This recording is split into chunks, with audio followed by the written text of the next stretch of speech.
Afghan government pledges inquiry into violent protest after truck bomb attack. Afghan authorities will investigate violent clashes that left at least 5 people dead during an anti-government protest over this week's devastating truck bomb attack in Kabul. The Deputy Interior Minister said on Saturday.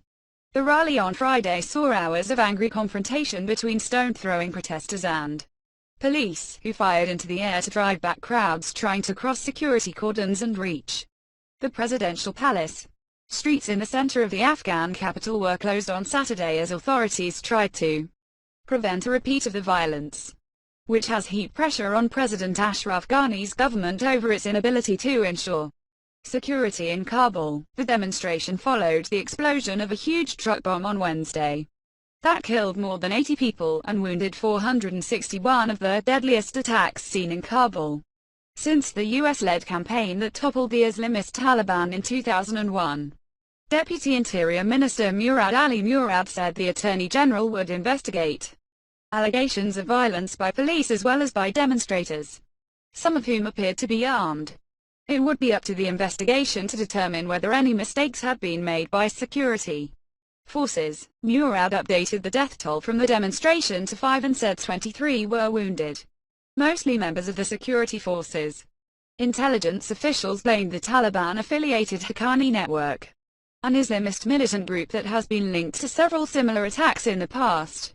The violence further complicated the situation confronting US and coalition officials as they work on plans expected to see an increase of between 3,000 and 5,000 in the number of foreign troops in Afghanistan, as well as stoking anger against the government.